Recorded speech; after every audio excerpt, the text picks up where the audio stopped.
श्री गणेशाय नमः। ओम श्री परमात्मे नमः। इस चैनल पर आपका स्वागत है।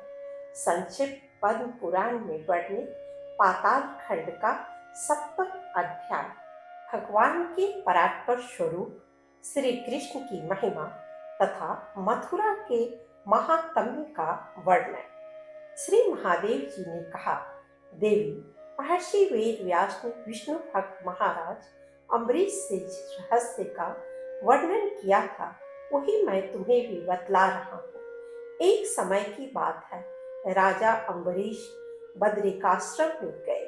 वहाँ परम जितेंद्रिय महर्षि वेद व्यास विराजमान थे। राजा ने विष्णु धर्म को जानने की इच्छा से महर्षि को प्रणाम करके उनका स्तवन करते हुए कहा, भगवान, आप विषयों से विरक्त हैं, मैं आपको बारंबार नमस्कार करता हूँ। प्रभु, जो परम पद उद्वेग शून्य शांत है, जो सच्चिदानंद स्वरूप और पर ब्रह्म के नाम से प्रसिद्ध है, जिसे परम आकाश कहा गया है, जो इस भौतिक जड़ आकाश से सर्वथा विलक्षण है, जहाँ किसी रोग व्याधि का प्रवेश नहीं है, तथा जिसका साक्षात्कार करके मुनिगण भवसागर से पार हो जाते हैं, उस अव्यक्त परमात्मा में मेरे मन की नित्य स्थिति कैसी हो? वेद व्यास जी बोले, राजन, तुमने अत्यंत गोपनीय प्रश्न किया। जिस आत्मानंद के विषय में मैंने अपने पुत्र सुखदेव को भी कुछ नहीं बतलाया था, वही आज तुमको बता रहा हूँ, क्योंकि तुम भगवान की प्रिय भक्त हो। पूर्व काल में यह सारा विश्व ब्रह्मांड जिसके रूप में स्थित रहकर अव्यक्त और अविकारी स्वरूप से प्रतिष्ठित था, उसी परमेश्वर के रहस्य का वर्णन किया जाता है। सुनो, प्राचीन समय में मैंने फल, मूल, पत्र, जल, वायु का आहार करके कई हजार वर्षों तक भारी तपस्या की। इससे भगवान मुझ पर बहुत प्रसन्न हुए और उन्होंने अपने ध्यान में लगे रहने वाली मुझ भक्त से कहा, महामते, तुम कौन सा कार्य करना अथवा किस विषय को जानना चाहते हो? मैं प्रसन्न हूँ, तुम मुझसे कोई वर मांगो। संसार का बंधन तभी तक रहता है जब तक कि मेरा साक्षात्कार नहीं हो जाता। यह मैं तुमसे सच्ची बात बता रहा हूँ। यह सुनकर मेरे शरीर में रोमांच हो आया। मैंने श्री कृष्ण से कहा, मधुसूदन, मैं आप ही के तत्व का यथार्थ रूप से साक्षात्कार करना चाहता हूँ। नाथ, जो इस जगत का पालक और प्रकाशक है, उपनिषदों में जिसे सत्य स्वरूप पर ब्रह्म बतलाया गया है, आपका वही अद्भुत रूप मेरे समक्ष प्रकट हो, यही मेरी प्रार्थना है। श्री भगवान ने कहा, महर्षि, मेरे विषय में लोगों की भिन्न भिन्न धारणाएं हैं। कोई मुझे प्रकृति कहते हैं, कोई पुरुष, कोई ईश्वर मानते हैं, कोई धर्म। किन्हीं किन्हीं के मत में मैं सर्वथा भय रहित मोक्ष स्वरूप हूँ। कोई सत्ता स्वरूप मानते हैं और कोई कोई कल्याण में सदाशिव बतलाते हैं। इसी प्रकार दूसरे लोग मुझे वेदांत प्रतिपादित और द्वितीय सनातन ब्रह्म मानते हैं, किंतु वास्तव में जो सत्ता स्वरूप और निर्विकार है, सच्चित और आनंद ही जिसका विग्रह है तथा वेदों में जिसका रहस्य छिपा हुआ है, अपना वह परमार्थिक स्वरूप आज तुम्हारे सामने प्रकट करता हूँ। देखो राजन, भगवान के इतना कहते ही मुझे एक बालक का दर्शन हुआ, जिसके शरीर की कांति नील मेघ के समान श्याम थी। वह गोप कन्याओं और ग्वाल बालों से घिरकर हंस रहा था। वे भगवान श्याम सुंदर थे, जो पीत वस्त्र धारण किए कदम की जड़ पर बैठे हुए थे। उनकी झांकी अद्भुत थी। उनके साथ ही नूतन पल्लवों से अलंकृत वृंदावन नाम वाला वन भी दृष्टि गोचर हुआ। इसके बाद मैंने नील कमल की आभा धारण करने वाली कलिंदी कन्या यमुना के दर्शन किए। फिर गोवर्धन पर्वत पर दृष्टि पड़ी, जिसे श्री कृष्ण तथा बलराम ने इंद्र का घमंड चूर करने के लिए अपने हाथों पर उठाया था। वह पर्वत गौओं तथा गोपों को बहुत सुख देने वाला है। गोपाल श्री कृष्ण अबलाओं के साथ बैठकर बड़ी प्रसन्नता के साथ वेणु बजा रहे थे। उनके शरीर पर सब प्रकार के आभूषण शोभा पा रहे थे। उनका दर्शन करके मुझे बड़ा हर्ष हुआ।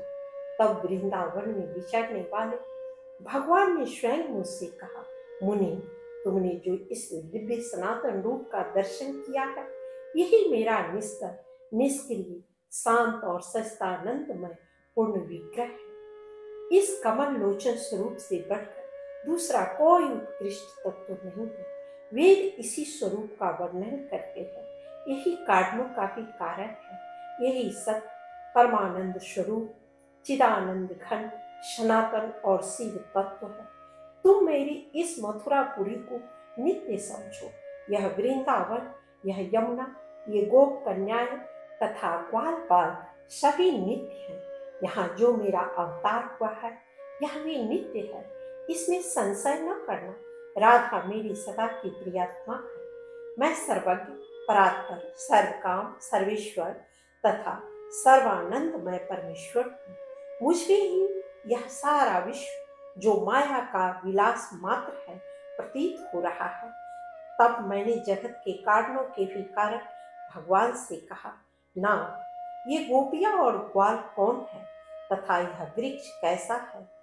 तब वे बड़े प्रेम से बोले, मुने, गोपियों को श्रुतियां समझो तथा देव कन्याएं भी इनके रूप में प्रकट हुई हैं। तपस्या में लगे हुए मुमुक्ष मुनि ही इस ग्वाल बालू के रूप में दिखाई दे रहे हैं।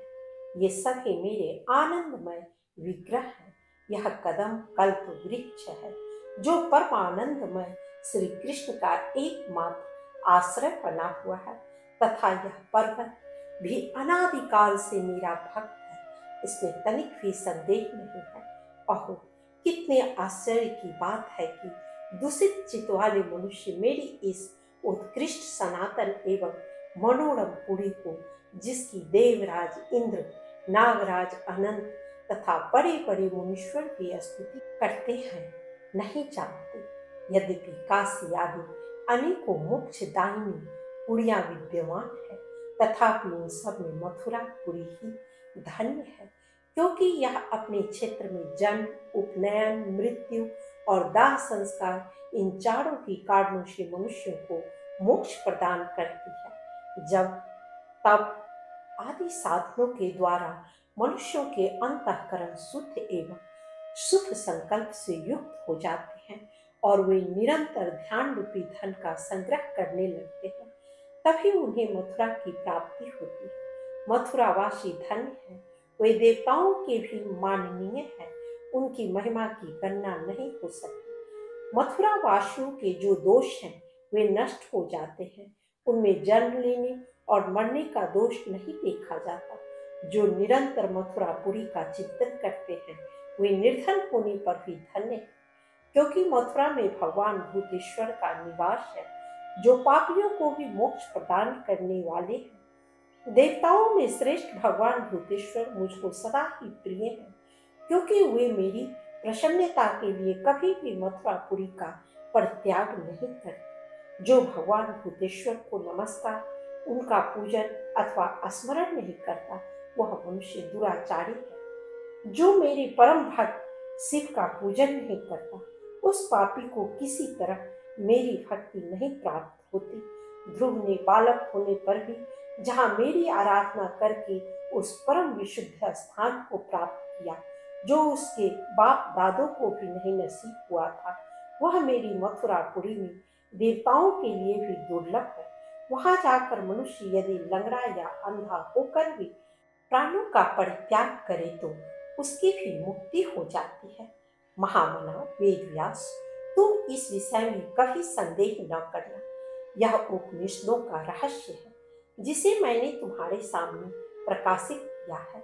जो मनुष्य पवित्र होकर भगवान के श्री मुख से कहे हुए इस अध्याय का भक्ति पूर्वक पाठ या श्रवण करता है, उसे भी सनातन मोक्ष की प्राप्ति होती है। भगवान श्री कृष्ण के द्वारा व्रज तथा द्वारका में निवास करने वालों की मुक्ति वैष्णवों की द्वादश शुद्धि, 5 प्रकार की पूजा, सालग्राम की शुरू और महिमा का वर्णन, तिलक की विधि, अपराध और उनसे छूटने के उपाय, हविष्यान्य और तुलसी की महिमा। महादेव जी कहते हैं, देवी, एक समय की बात है, भगवान श्री कृष्ण द्वारिका से मथुरा में आए और वहां से यमुना पार करके नंद के व्रज में गए। वहां उन्होंने अपने पिता नंद जी तथा यशोदा मैया को प्रणाम करके उन्हें भली भांति सांत्वना दी।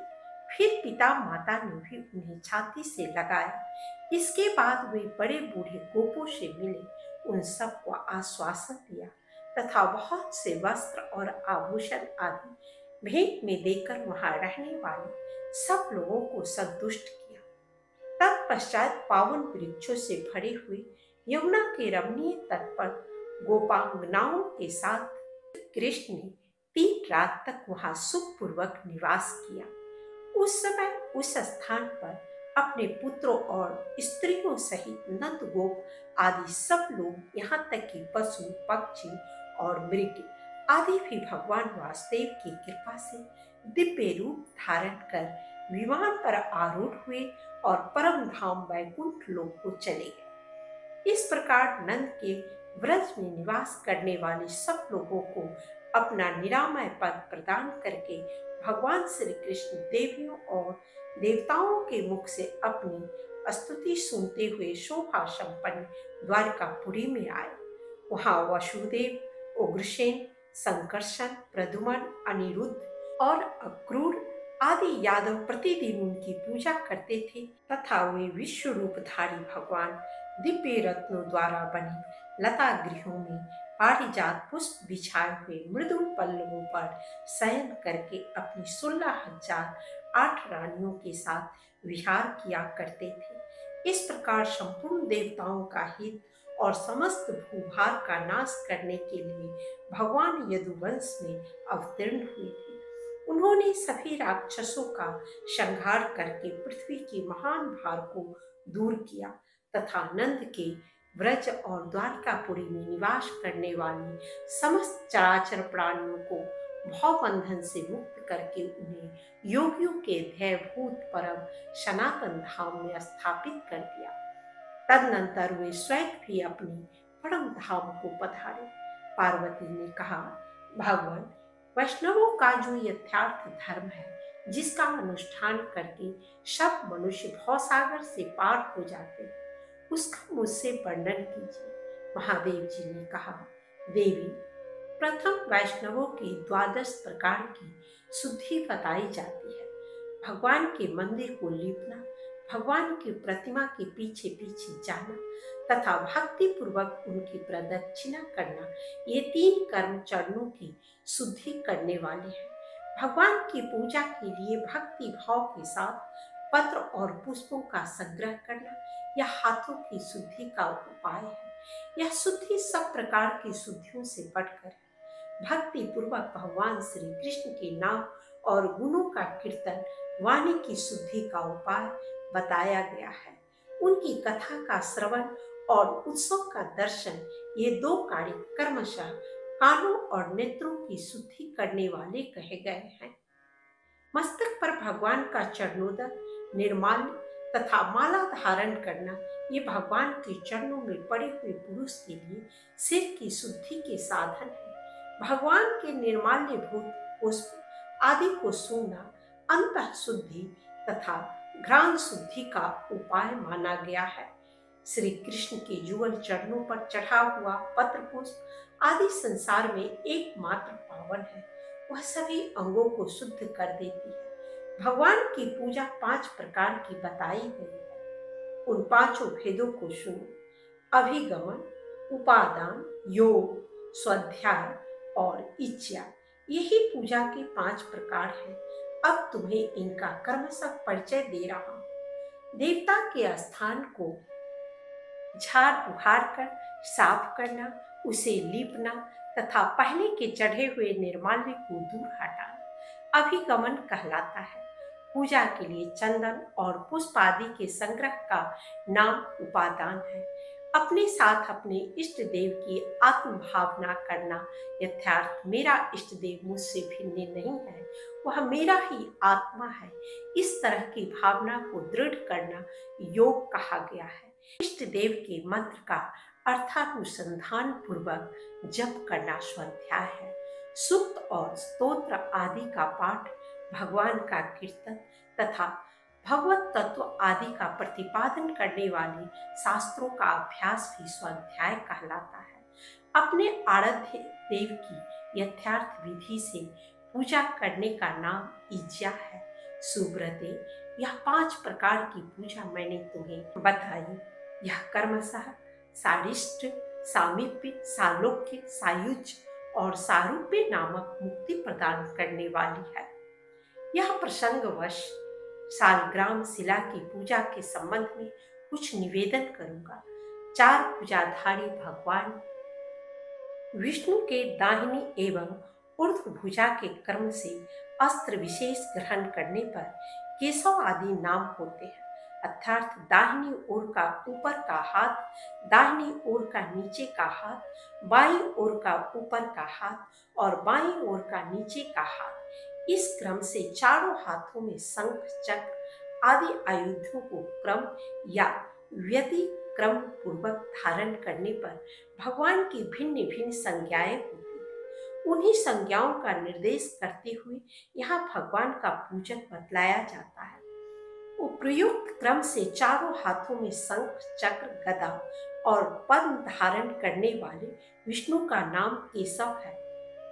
पद्म, गदा, चक्र और शंख के क्रम से शस्त्र धारण करने पर उन्हें नारायण कहते हैं। क्रमशः चक्र, शंख, पद्म और गदा ग्रहण करने से वे माधव कहलाते हैं। गदा, पद्म, शंख और चक्र इस क्रम से आयुध धारण करने वाले भगवान का नाम गोविंद है। पद्म, शंख, चक्र और गदाधारी विष्णु रूप भगवान को प्रणाम है। शंख, पद्म, गदा और चक्र धारण करने वाले मधुसूदन विग्रह को नमस्कार है। गदा, चक्र, शंख और पद्म से युक्त त्रिविक्रम को तथा चक्र, गदा, पद्म और शंखधारी वामन मूर्ति को प्रणाम है। चक्र, पद्म, शंख और गदा धारण करने वाले श्रीधर रूप को नमस्कार है। चक्र, गदा, शंख तथा पद्मधारी ऋषिकेश आपको प्रणाम है। पद्म, शंख, गदा और चक्र ग्रहण करने वाले पद्मनाभ विग्रह को नमस्कार है। शंख, गदा, चक्र और पद्मधारी दामोदर आपको मेरा प्रणाम है। शंख, कमल, चक्र तथा गदा धारण करने वाले संकर्षण को नमस्कार है। चक्र, शंख, गदा तथा पद्म से युक्त भगवान वासुदेव आपको प्रणाम है। शंख, चक्र, गदा और कमल आदि के द्वारा प्रधुमन मूर्ति धारण करने वाले भगवान को नमस्कार है।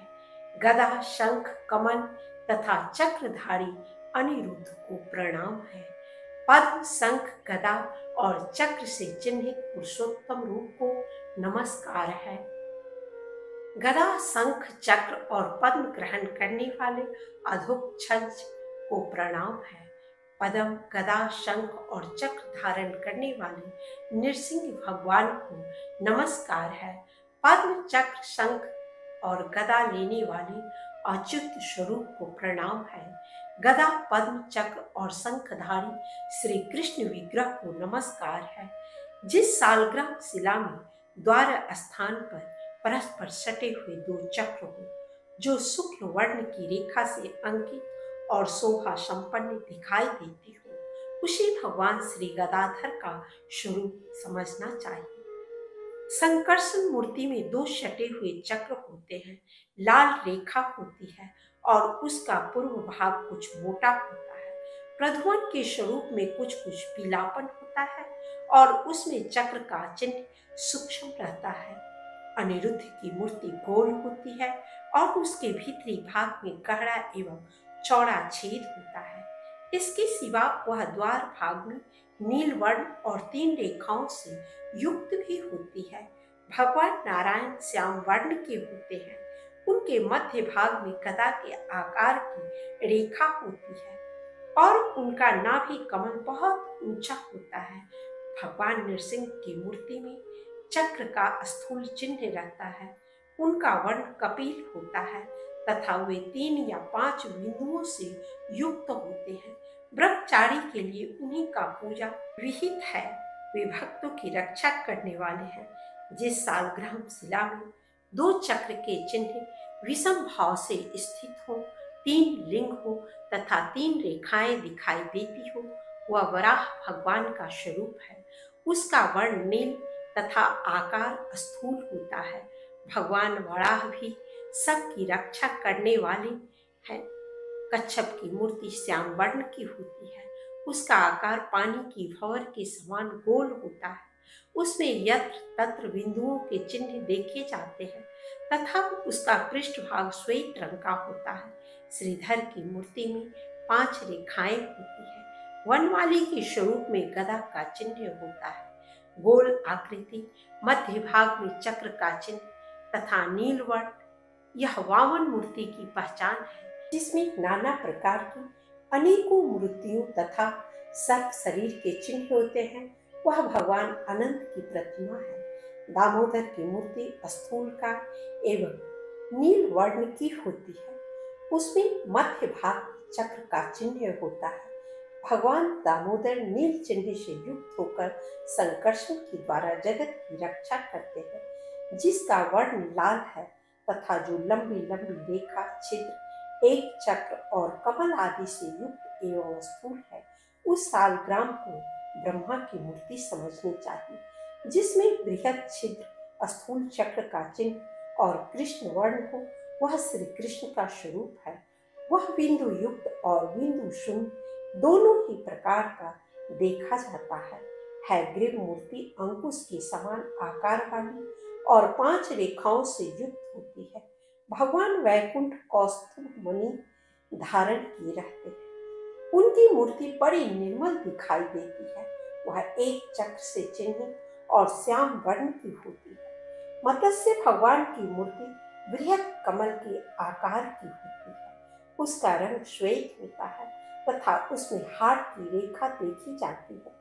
जिस सालग्राम का वर्ण श्याम हो, उसके दक्षिण भाग में एक रेखा दिखाई देती हो तथा जो 3 चक्रों के चिन्ह से युक्त हो, वह भगवान श्री रामचंद्र जी का स्वरूप है।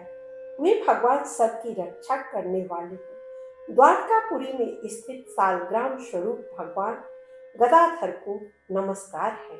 उनका दर्शन बड़ा ही उत्तम है। वे भगवान गदाधर एक चक्र से चिन्हित देखे जाते हैं। लक्ष्मी नारायण 2 चक्रों से, त्रिविक्रम 3 से, चतुर्व्यूह 4 से, वासुदेव 5 से, प्रद्युम्न 6 से, संकर्षण 7 से, पुरुषोत्तम 8 से, 9 व्यूह 9 से, दशावतार 10 से, अनिरुद्ध 11 से और द्वादशात्मा 12 चक्रों से युक्त होकर जगत की रक्षा करते हैं। इससे अधिक चक्र चिन्ह धारण करने वाले भगवान का नाम अनंत है।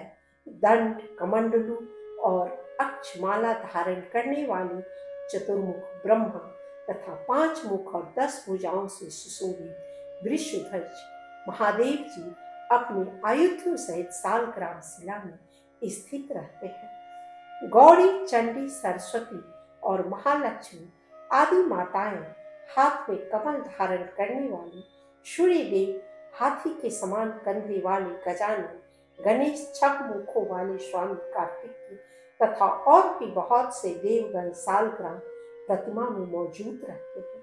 अतः मंदिर में सालग्राम शिला की स्थापना अथवा पूजा करने पर ये उपयुक्त देवता ही स्थापित और पूजित होते हैं। जो पुरुष ऐसा करते हैं उसे धर्म, अर्थ, काम और मोक्ष आदि की प्राप्ति होती है। गंडकी अर्थात नारायणी नदी के एक प्रदेश में सालग्राम स्थल नाम का एक महत्वपूर्ण स्थान है। वहां से निकलने वाले पत्थर को सालग्राम कहते हैं। सालग्राम शिला के स्पर्श मात्र से करोड़ों जन्मों के पाप का नाश हो जाता है। फिर यदि उसका पूजन किया जाए तब तो उसके फल के विषय में कहना ही क्या है।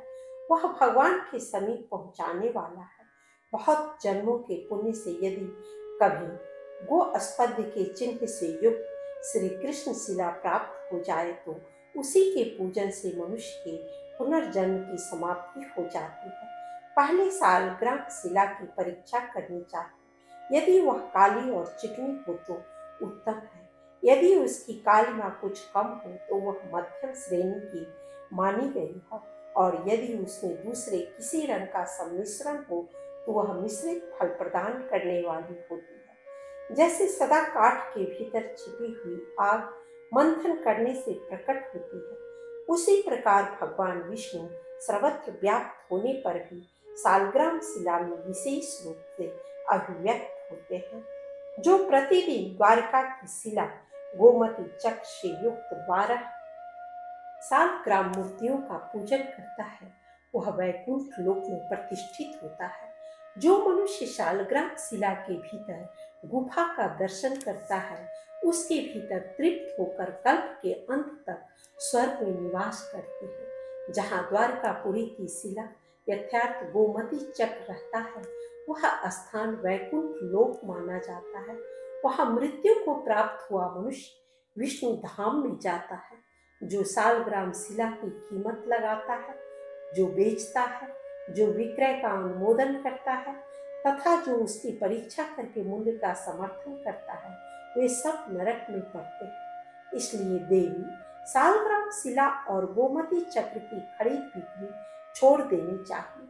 सालग्राम स्थल से प्रकट हुए भगवान सालग्राम और द्वारका से प्रकट हुए गोमती चक्र, इन दोनों देवताओं का जहाँ समागम होता है वहाँ मोक्ष मिलने में तनिक भी संदेह नहीं है। द्वारका से प्रकट हुई गोमती चक्र से युक्त अनेकों चक्रों से चिन्हित तथा चकासन शिला के समान आकार वाले भगवान सालग्राम साक्षात चित स्वरूप निरंजन परमात्मा ही है। ओंकार रूप तथा नित्यानंद स्वरूप सालग्राम को नमस्कार।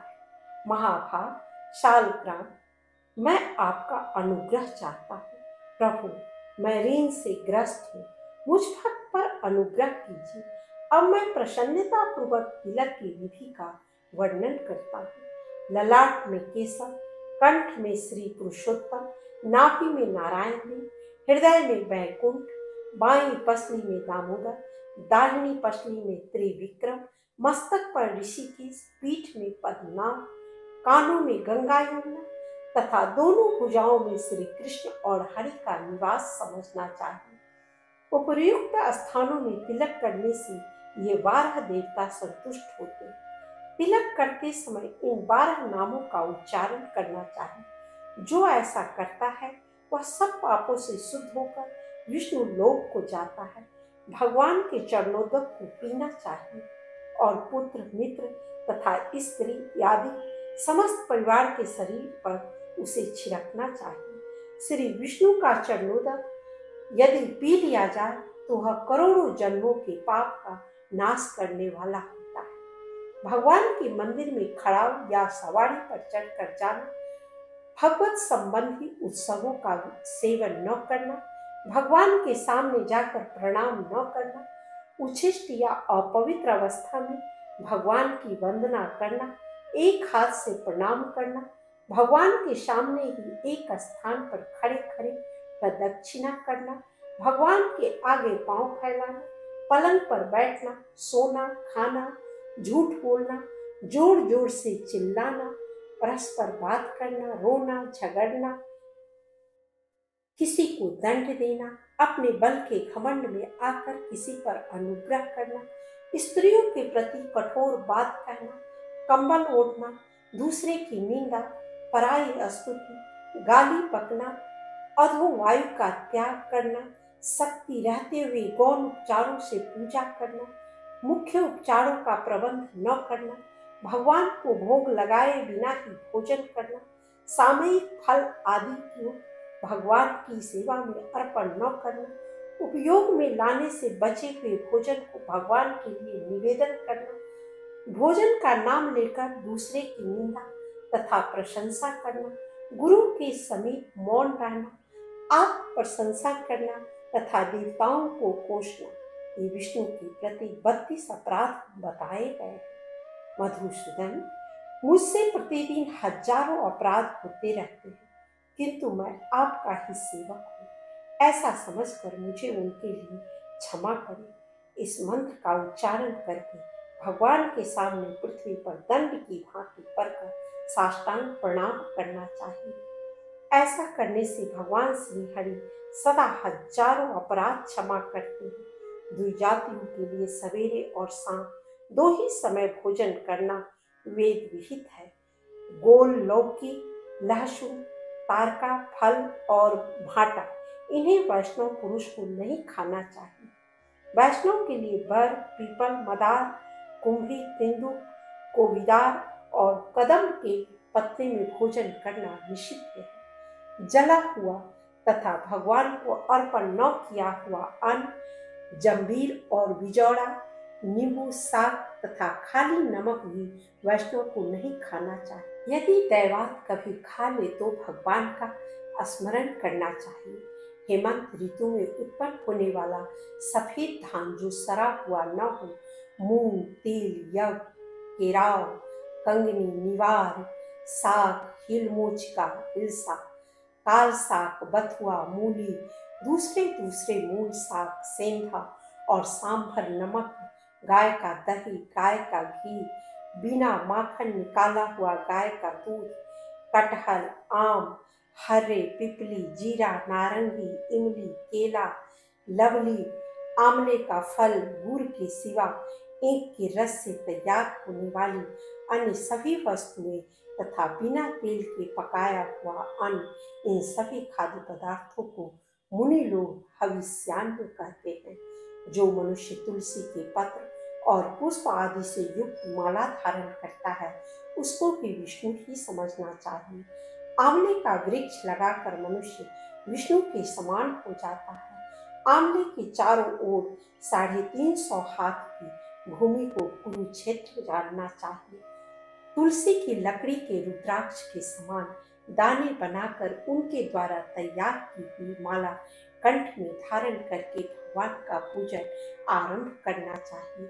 भगवान को चढ़ाई हुई तुलसी की माला मस्तक पर धारण करें तथा भगवान को अर्पण किए हुए चंदन के द्वारा अपने अंगों पर भगवान का नाम लिखें। यदि तुलसी के काष्ठ की बनी हुई मालाओं से अलंकृत होकर मनुष्य देवताओं और पितरों के पूजनादि कार्य करे तो वह कोटि गुना फल देने वाला होता है। जो मनुष्य तुलसी के काष्ठ की बनी हुई माला भगवान विष्णु को अर्पित करके पुनः प्रसाद रूप से उसको भक्ति पूर्वक धारण करता है, उसके पातक नष्ट हो जाते हैं।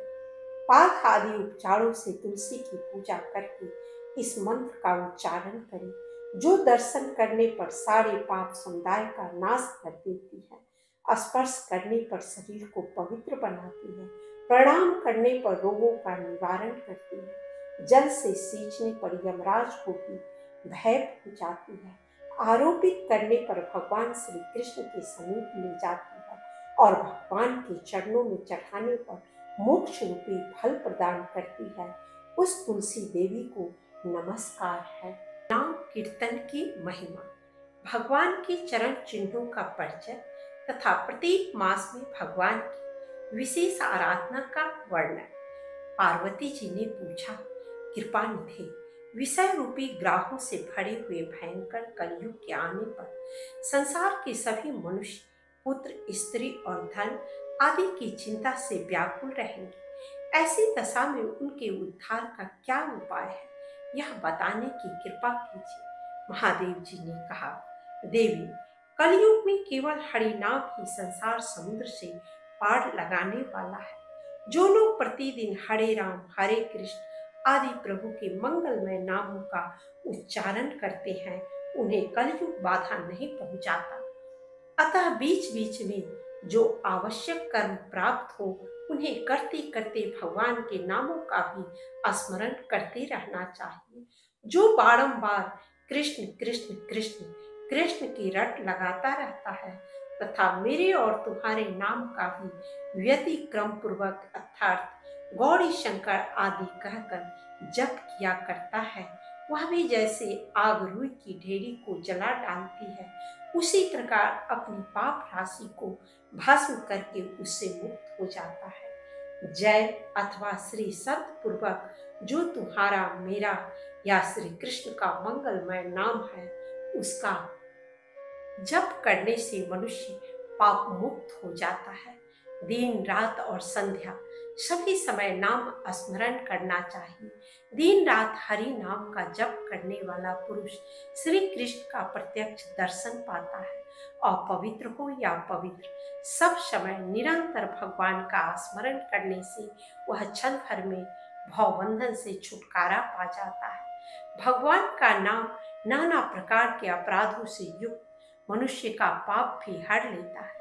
कलयुग में यज्ञ, व्रत, तप और दान कोई भी कर्म सब अंगों से पूर्ण नहीं उतरता। केवल गंगा का स्नान और हरि नाम का कीर्तन, यही दो साधन विघ्न बाधाओं से रहित है। कल्याणी हत्या जनित हजारों भयंकर पाप तथा दूसरे दूसरे पातक भी भगवान के गोविंद नाम का उच्चारण करने से नष्ट हो जाते हैं।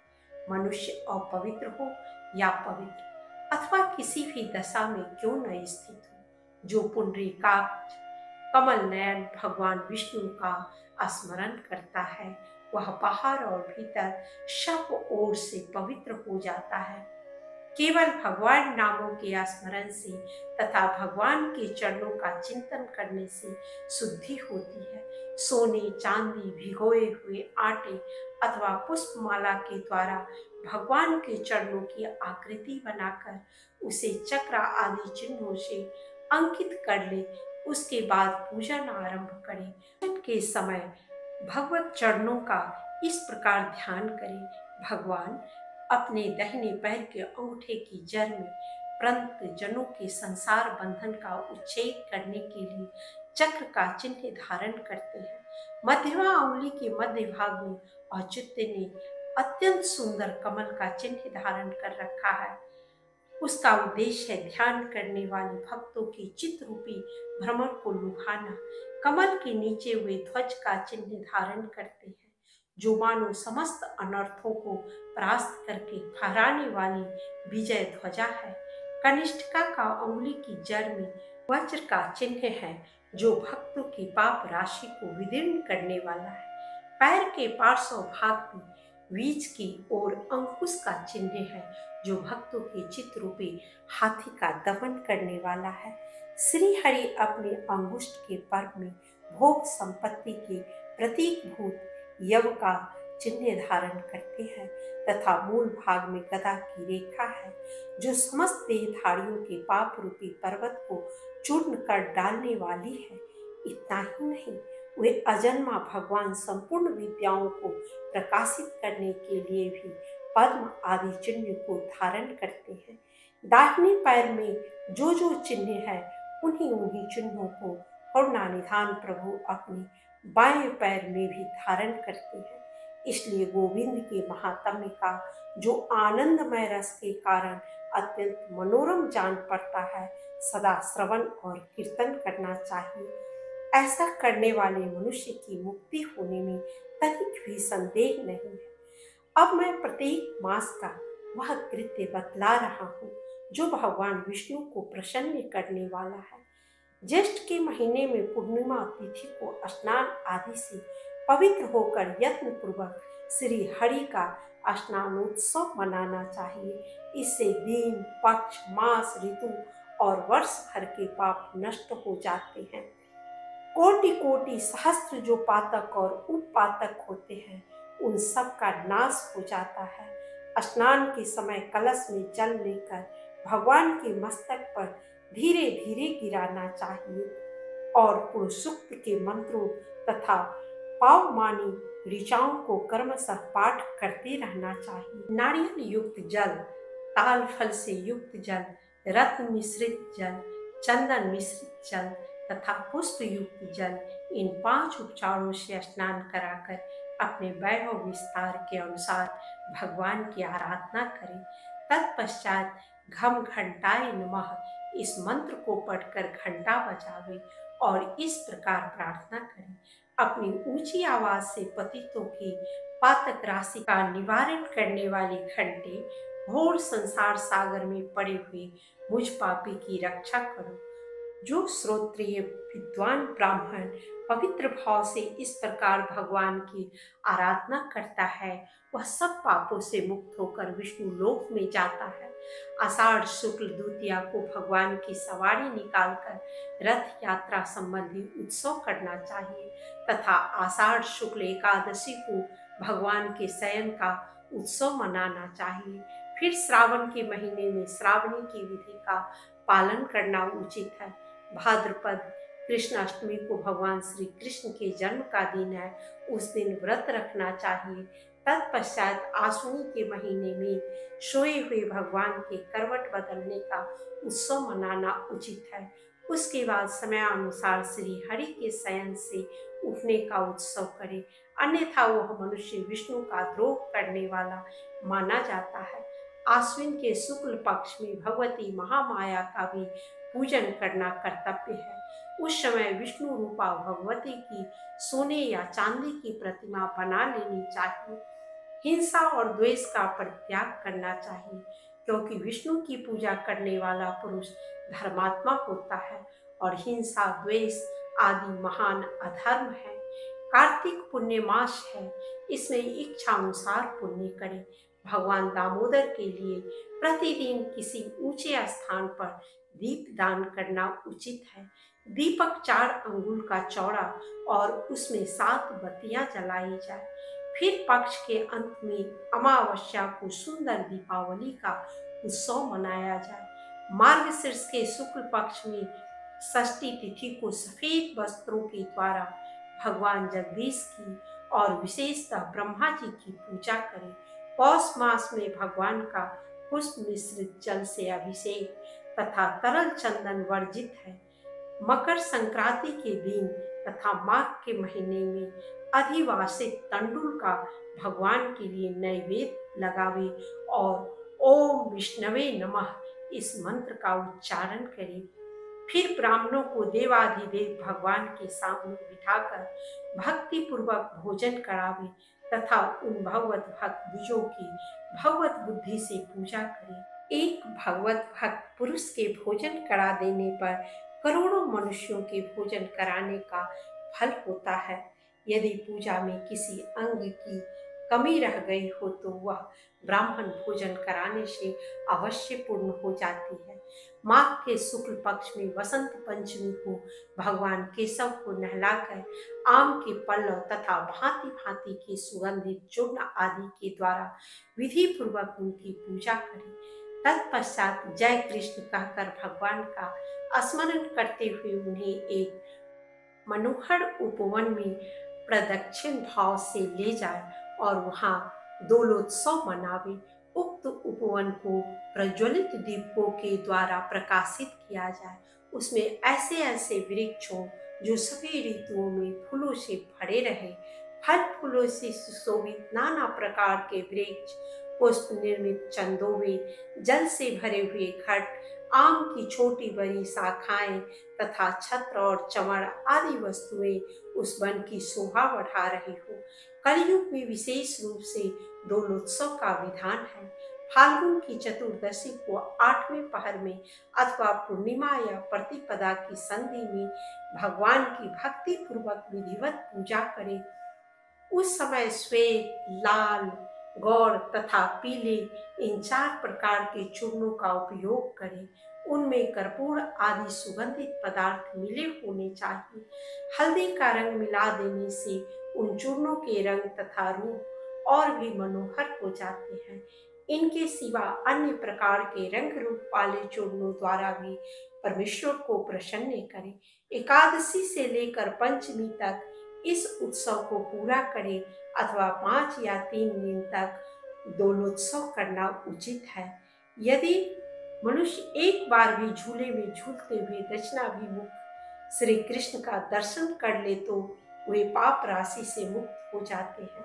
इसमें तनिक भी संदेह नहीं है। महाभागे, जो मनुष्य वैशाख मास में जल से भरे हुए सोने, चांदी, तांबे अथवा मिट्टी के पात्र में श्री शालिग्राम को या भगवान की प्रतिमा को पधराकर जल में ही उसका पूजन करता है, उसके पुण्य की गणना नहीं हो सकती। दमन यानी दौना नामक पुष्प का आरोपण करके उसे श्री विष्णु को अर्पित करना चाहिए।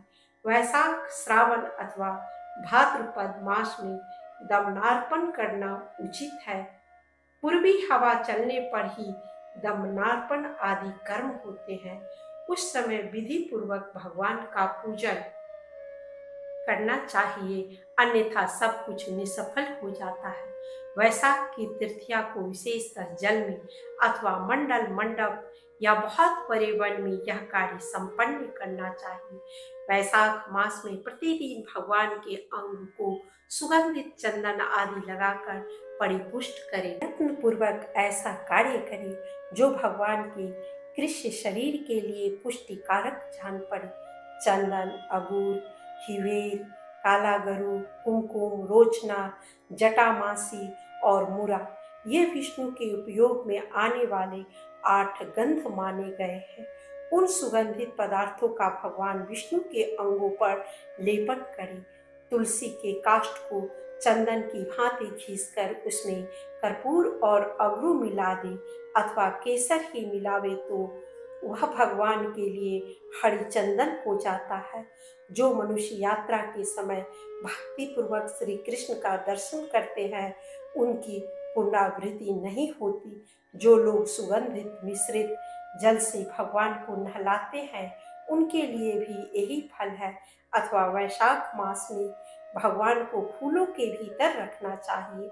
वृंदावन में जाकर तरह तरह के फल जुटावे और भगवान को भोग लगाकर किसी सुयोग्य भगवत भक्त को सब खिला दे। नारियल का फल अर्पण करे अथवा उसे फोड़ कर उसकी गड़ी निकाल कर दे। बेर का फल निवेदन करे, कटहल का कुआ निकाल कर भोग लगावे तथा दही युक्त अन्न को घी से तर करके भगवान के आगे रखे। कहाँ तक कहा जाए, जो जो वस्तु अपने को विशेष प्रिय हो वह सब भगवान को अर्पण करे। नैवेद्य और वस्त्र आदि भगवान को अर्पण करे, पुनः उसे स्वयं उपयोग में न लावे। विष्णु के उद्देश्य से दी हुई वस्तु विशेषतः उनके भक्तों को ही देनी चाहिए। महेश्वरी, इस प्रकार संक्षेप से ही मैंने तुम्हारे सामने ये कुछ बातें बताई हैं। जिन शास्त्रों में श्री कृष्ण के रूप और गुणों का वर्णन है उन्हें समझने की शक्ति हो जाए तो और कोई शास्त्र पढ़ने की कुछ भी आवश्यकता नहीं है। भगवान के प्रेम, भाव, रस, भक्ति, विलास, नाम तथा हारों में यदि मन लग गया तो कामनियों से क्या लेना है। अतः व्रज बालकों के स्वामी श्री कृष्ण को, उनके क्रीड़ा निकेतन वृंदावन को, ब्रज भूमि को तथा यमुना जल को मन लगाकर भजो। यदि इस शरीर में त्रिभुवन के स्वामी भगवान गोविंद के चरणारविंदों की धूली लिपटी हो तो उसमें अगरू और चंदन आदि लगाना व्यर्थ है। मंत्र चिंतामणि का उपदेश तथा उसके ध्यान आदि का वर्णन सूत जी कहते हैं। महर्षियों, एक समय की बात है, देवाधिदेव जगत गुरु भगवान सदाशिव यमुना जी के तट पर बैठे हुए थे। उस समय नारद जी ने उनके चरणों को प्रणाम करके कहा, देव देव महादेव, आप सर्वज्ञ, जगदीश्वर, भगवत धर्म का तत्व जानने वाले तथा श्री कृष्ण मंत्र का ज्ञान रखने वालों की सर्वश्रेष्ठ है। देवेश्वर, यदि मैं सुनने का अधिकारी हूँ तो कृपा करके मुझे वह मंत्र बताइए जो एक बार के उच्चारण मात्र से मनुष्यों को उत्तम फल प्रदान करता है। शिव जी बोले, महाभाग, तुमने यह बहुत उत्तम प्रश्न किया है। क्यों न हो तुम संपूर्ण जगत के हितैषी जो ठहरे, मैं तुम्हें मंत्र चिंतामणि का उपदेश दे रहा हूँ। यद्यपि वह बहुत ही गोपनीय है तो भी मैं तुमसे उसका वर्णन करूंगा। कृष्ण के 2 मंत्र अत्यंत उत्तम हैं, उन दोनों को तुम्हें बताता हूँ। मंत्र चिंतामणि, युगल, द्वय और पंचपदी, ये इन दोनों मंत्रों के पर्यायवाची नाम है। इनमें पहले मंत्र का प्रथम पद है गोपीजन, द्वितीय पद है वल्लभ, तृतीय पद है चरणाल, चतुर्थ पद है शरणम तथा पंचम पद है प्रपद्ये। इस प्रकार यह गोपीजन वल्लभ चरणाम शरणम प्रपद्ये मंत्र 5 पदों का है। इस नाम मंत्र चिंतामणि है। इस महामंत्र में 16 अक्षर है। दूसरे मंत्र का स्वरूप इस प्रकार है नमो गोपीजन। इतना कहकर पुनः वल्लभाभ्याम का उच्चारण करना चाहिए। तात्पर्य यह है कि नमो गोपीजन वल्लभाभ्याम के रूप में यह 2 पदों का मंत्र है जो 10 अक्षरों का बताया गया है। जो मनुष्य श्रद्धा या अश्रद्धा से एक बार भी इस पंचपदी का जप कर लेता है उसे निश्चय ही श्री कृष्ण के प्यारे भक्तों का सानिध्य प्राप्त होता है। इसमें तनिक भी संदेह नहीं है। इस मंत्र को सिद्ध करने के लिए न तो पुरस्चरण की अपेक्षा पड़ती है और न न्यास विधान का क्रम ही अपेक्षित है। देश काल का भी कोई नियम नहीं है। अरि और मित्र आदि के शोधन की भी आवश्यकता नहीं है। मुनीश्वर ब्राह्मण से लेकर चंडाल तक सभी मनुष्य इस मंत्र के अधिकारी हैं। स्त्रियां शूद्र आदि जड़ मूक अंध पंगु हून किरात पुलिंग पुलकश आभीर यवन कंक एवं खस आदि पाप योनि के दंभी अहंकारी पापी चुगलखोर गोघाती ब्रह्मत्यारे महापातकी उपपातकी ज्ञान वैराग्यहीन श्रवण आदि साधनों से रहित तथा अन्य जितने भी निकृष्ट श्रेणी के लोग हैं उन सब का इस मंत्र में अधिकार है। मुनि श्रेष्ठ, यदि सर्वेश्वर भगवान श्री कृष्ण में उनकी भक्ति है तो वे सब के सब अधिकारी हैं, अन्यथा नहीं। इसलिए भगवान में भक्ति न रखने वाले कृतिखल मानी श्रद्धाहीन और नास्तिक को इस मंत्र का उपदेश नहीं देना चाहिए। जो सुनना न चाहता हो अथवा जिसके हृदय में गुरु के प्रति सेवा का भाव न हो उसे भी यह मंत्र नहीं बताना चाहिए। जो श्री कृष्ण का अनन्य भक्त हो, जिसमें दंभ और लोभ का अभाव हो तथा जो काम और क्रोध से सर्वथा मुक्त हो, उसे यत्न पूर्वक इस मंत्र का उपदेश देना चाहिए। इस मंत्र का ऋषि मैं ही हूँ। वल्लभी वल्लभ श्री कृष्ण इसके देवता है तथा प्रिया सहित भगवान गोविंद के दास्य भाव की प्राप्ति के लिए इसका विनियोग किया जाता है। यह मंत्र एक बार के ही उच्चारण से कृतकृत्यता प्रदान करने वाला है। द्विश्रेष्ठ, अब मैं इस मंत्र का ध्यान बतलाता हूँ। वृंदावन के भीतर कल्प वृक्ष के मूल भाग में रत्नमय सिंहासन के ऊपर भगवान श्री कृष्ण अपनी प्रिया श्री राधिका जी के साथ विराजमान है। श्री राधिका जी उनके वाम भाग में बैठी हुई है। भगवान का श्री विग्रह मेघ के समान श्याम है। उसके ऊपर पीताम्बर शोभा पा रहा है। उनके 2 भुजाएं हैं। गले में वनमाला पड़ी हुई है। मस्तक पर मोर पंख का मुकुट शोभा दे रहा है। मुखमंडल करोड़ों चंद्रमाओं की भांति कांतिमान है। वे अपनी चंचल नेत्रों को इधर उधर घुमा रहे हैं। उनके कानों में कनेर पुष्प के आभूषण सुशोभित हैं। ललाट में दोनों ओर चंदन तथा बीच में कुमकुम बिंदु से तिलक लगाया गया है जो मंडलाकार जान पड़ता है। दोनों कुंडलों की प्रभा से वे प्रातःकालीन सूर्य के समान तेजस्वी दिखाई दे रहे हैं। उनकी कपोल दर्पण की भांति स्वच्छ है जो पसीने की छोटी छोटी बूंदों के कारण बड़े शोभायमान प्रतीत होते हैं। उनके नेत्र प्रिया के मुख पर लगे हुए हैं। उन्होंने लीलावश अपनी भौहें ऊंची कर ली है। ऊंची नासिका के अग्रभाग में मोती की गुलाब चमक रही है। पके हुए कुंदरू के समान लाल होंठ दांतों का प्रकाश पड़ने से अधिक सुंदर दिखाई देते हैं। केयूर अंगद अच्छे अच्छे रत्न तथा मुंदरियों से भुजाओं और हाथों की शोभा बहुत बढ़ गई है। वे बाएं हाथ में मुरली तथा दाहिने में कमल लिए हुए हैं। करधनी की प्रभा से शरीर का मध्य भाग जगमगा रहा है। नूपुरों से चरण सुशोभित हो रहे हैं। भगवान क्रीड़ा रस के आवेश से चंचल प्रतीत होते हैं। उनके नेत्र भी चपल हो रहे हैं। वे अपनी प्रिया को बारंबार हंसाते हुए स्वयं भी उनके साथ हंस रहे हैं। इस प्रकार श्री राधा के साथ श्री कृष्ण का चिंतन करना चाहिए। तदनंतर श्री राधा की सखियों का ध्यान करें। उनकी अवस्था और गुण श्री राधा जी के ही समान है। वे चमड़ और पंखी आदि लेकर अपनी स्वामी की सेवा में लगी हुई है। नारद जी, श्री कृष्ण प्रिया राधा अपनी चैतन्य आदि अतरंग विभूतियों से इस प्रपंच का गोपन संरक्षण करती है, इसलिए उन्हें गोपी कहते हैं। वे श्री कृष्ण की आराधना में तन्मय होने के कारण राधिका कहलाती है। श्री कृष्णमयी होने से ही वे परादेवता हैं, पूर्णतः लक्ष्मी स्वरूपा है। श्री कृष्ण के आह्लाद का मूर्तिमान स्वरूप होने के कारण मनीषी जन उन्हें आह्लादनी शक्ति कहते हैं। श्री राधा साक्षात महालक्ष्मी है और भगवान श्री कृष्ण साक्षात नारायण है। मुनि श्रेष्ठ, इनमें थोड़ा सा भी भेद नहीं है।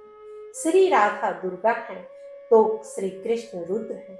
वे सावित्री हैं तो ये साक्षात ब्रह्मा है। अधिक क्या कहा जाए, उन दोनों के बिना किसी भी वस्तु की सत्ता नहीं है। जड़ चेतन में सारा संसार श्री राधा कृष्ण का ही स्वरूप है। इस प्रकार सबको उन्हीं दोनों की विभूति समझो। मैं नाम ले लेकर गिनाने लगूं तो 100 करोड़ वर्षों में भी उस विभूति का वर्णन नहीं कर सकता। तीनों लोकों में पृथ्वी सबसे श्रेष्ठ मानी गई है। उसमें भी जम्बू द्वीप सब द्वीपों से श्रेष्ठ है। जम्बू द्वीप में भी भारतवर्ष और भारतवर्ष में भी मथुरापुरी श्रेष्ठ है। मथुरा में भी वृंदावन, वृंदावन में गोपियों का समुदाय, उस समुदाय में भी श्री राधा की सखियों का वर्ग था, उसमें भी स्वयं श्री राधिका सर्वश्रेष्ठ है। श्री कृष्ण के अत्यधिक निकट होने के कारण श्री राधा का महत्व सबकी अपेक्षा अधिक है। पृथ्वी आदि की उत्तरोत्तर श्रेष्ठता का इसके सिवा दूसरा कोई कारण नहीं है। वही ये श्री राधिका है जो गोपी कही गई है। इनकी सखियां ही गोपी जन कहलाती हैं। इन सखियों के समुदाय की दो ही प्रियतम हैं, दो ही उनके प्राणों के स्वामी हैं, श्री राधा और श्री कृष्ण। उन दोनों के चरण इस जगत में शरण देने वाले हैं। मैं अत्यंत दुखी जीव हूँ, अतः उन्हीं का आश्रय लेता हूँ, उन्हीं की शरण में पड़ा हूँ। शरण में जाने वाला मैं जो कुछ भी हो तथा मेरी कहलाने वाली जो कोई भी वस्तु है वह सब श्री राधा और श्री कृष्ण को ही समर्पित है। सब कुछ उन्हीं के लिए है, उन्हीं की भोग्य वस्तु है। मैं और मेरा कुछ भी नहीं है। विप्रवर, इस प्रकार मैंने थोड़े में गोपी जन वल्लभ चरण नाम शरणम प्रपद्ये इस मंत्र के अर्थ का वर्णन किया है।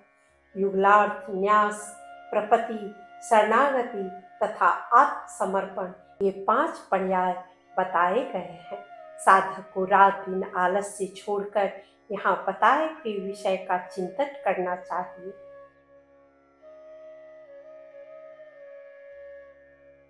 दीक्षा की विधि तथा श्री कृष्ण के द्वारा रुद्र को युगल मंत्र की प्राप्ति। शिव जी कहते हैं, नारद, अब मैं दीक्षा की यथार्थ विधि का वर्णन करता हूँ। ध्यान देकर सुनो। इस विधि का अनुष्ठान न करके केवल श्रवण मात्र से भी मनुष्य भवबंधन से मुक्त हो जाते हैं। विद्वान पुरुष इस बात को समझ ले कि साधारण कीट से लेकर ब्रह्मा जी तक यह संपूर्ण जगत नश्वर है। इसमें आध्यात्मिक, आदि दैविक तथा आदि भौतिक इन 3 प्रकार के दुखों का ही अनुभव होता है। यहाँ के जितने सुख है वे सभी अनित्य हैं, अतः उन्हें भी दुखों की ही श्रेणी में रखें। फिर विरक्त होकर उनसे अलग हो जाए और संसार बंधन से छूटने के लिए उपायों का विचार करें। साथ ही सर्वोत्तम सुख की प्राप्ति के साधनों को भी सोचे तथा पूर्ण शांत बना रहे। नाना प्रकार के कर्मों का ठीक ठीक संपादन बहुत कठिन है। ऐसा समझकर परम बुद्धिमान पुरुष को चाहिए कि वह अत्यंत चिंतित होकर श्री गुरुदेव की शरण में जाए, जो शांत हो, जिनमें मात्सर्य का नितांत अभाव हो, जो श्री कृष्ण के अन्य भक्त हो, जिनके मन में श्री कृष्ण प्राप्ति के सिवा दूसरी कोई कामना न हो, जो भगवत कृपा के सिवा दूसरे किसी साधन का भरोसा न करता हो, जिनमें क्रोध और लोभ लेस मात्र भी न हो, जो श्री कृष्ण रस के तत्वज्ञ और श्री कृष्ण मंत्र की जानकारी रखने वालों में श्रेष्ठ हो, जिन्होंने श्री कृष्ण मंत्र का ही आश्रय लिया हो, जो सदा मंत्र के प्रति श्रद्धा भक्ति रखते हो, सर्वदा पवित्र रहते हो, प्रतिदिन सधर्म का उपदेश देते और लोगों को सदाचार में प्रवृत्त करते हो। ऐसे कृपालु एवं विरक्त महात्मा ही गुरु कहलाते हैं। शिष्य भी ऐसा होना चाहिए जिसमें प्रायः उपयुक्त गुण मौजूद हो। इसके सिवा उसे गुरु चरणों की सेवा के लिए इच्छुक, गुरु का नितांत भक्त तथा मुमुक्षु होना चाहिए। जिसमें ऐसी योग्यता हो वही शिष्य कहलाता है। प्रेम पूर्ण हृदय से भगवान श्री कृष्ण की साक्षात सेवा का जो अवसर मिलता है, उसी को वेद वेदांग का ज्ञान रखने वाले विद्वानों ने मोक्ष कहा है। शिष्यों को चाहिए कि वह गुरु के चरणों की शरण में जाकर उनसे अपना वृतांत निवेदन करे तथा गुरु को उचित है कि वे अत्यंत प्रसन्न होकर बारंबार समझाते हुए शिष्य के संदेहों का निवारण करें। तत्पश्चात उसे मंत्र का उपदेश दे। चंदन या मिट्टी लेकर शिष्य की बाईं और दाहिनी भुजाओं के मूल भाग में क्रमशः शंख और चक्र का चिन्ह अंकित करें। फिर ललाट आदि में विधि पूर्वक ऊर्ध्व पुंड्र लगाए। तदनंतर पहले बताए हुए दोनों मंत्रों का शिष्य के दाहिने कान में उपदेश करें तथा क्रमशः उन मंत्रों का अर्थ भी उसे अच्छी तरह समझा दे। फिर यत्न पूर्वक उसका कोई नूतन नाम रखे जिसके अंत में दास शब्द जुड़ा हो। इसके बाद विद्वान शिष्य प्रेम पूर्वक वैष्णवों को भोजन कराए तथा अत्यंत भक्ति के साथ वस्त्र और आभूषण आदि के द्वारा श्री गुरु का पूजन करे। इतना ही नहीं, अपने शरीर को भी गुरु की सेवा में समर्पित कर दे। नारद, अब मैं तुम्हें शरणागत पुरुषों के धर्म बताना चाहता हूँ, जिनका आश्रय लेकर कलयुग के मनुष्य भगवान के धाम में पहुंच जाएंगे। ऊपर बताए अनुसार गुरु से मंत्र का उपदेश पाकर गुरु भक्त शिष्य प्रतिदिन गुरु की सेवा में संलग्न हो, अपने ऊपर उनकी पूर्ण कृपा समझे। तदनंतर सत्पुरुषों के उनमें भी विशेषतः शरणागतों के धर्म सीखे और वैष्णवों को अपना इष्ट देव समझकर सदा उन्हें संतुष्ट रखे। शरणागत शिष्य को कभी इहलोक और परलोक की चिंता नहीं करनी चाहिए, क्योंकि इहलोक के जितने भी सुख भोग हैं वे पूर्व जन्म में किए हुए कर्मों के अनुसार प्राप्त होते हैं। अतः जितना प्रारब्ध में होगा उतना अपने आप मिल जाएगा, और जो परलोक का सुख है उसे तो भगवान श्री कृष्ण स्वयं ही पूर्ण करेंगे। अतः मनुष्य को इहलोक और परलोक के सुखों के लिए किए जाने वाले प्रयत्न का सर्वथा त्याग कर देना चाहिए।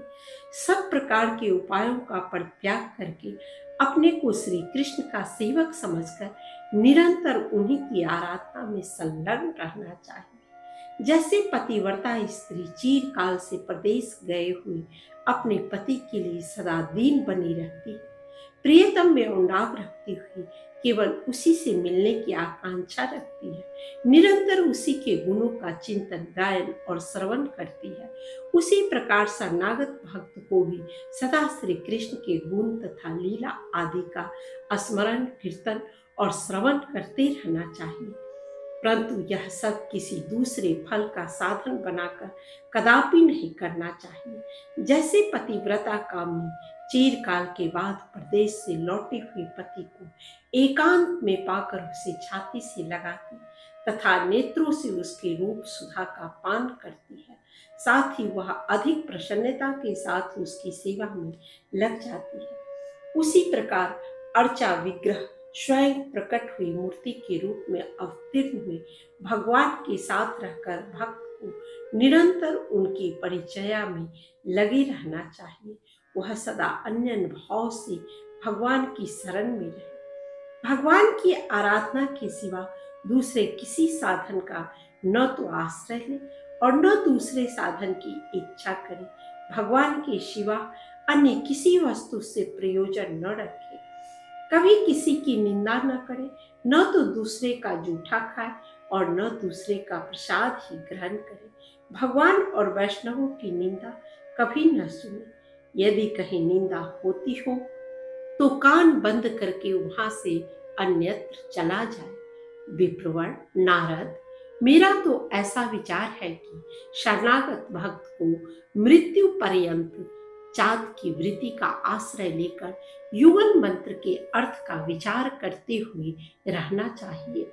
जैसे चातक सरोवर, समुद्र और नदी आदि को छोड़कर केवल मेघ से पानी की याचना करता है अथवा प्यासा ही मर जाता है, उसी प्रकार प्रयत्न पूर्वक भगवत प्राप्ति के साधनों पर विचार करना चाहिए। अपने इष्ट देव श्री राधा और श्री कृष्ण से इस बात की याचना करनी चाहिए कि वे उसे आश्रय प्रदान करें।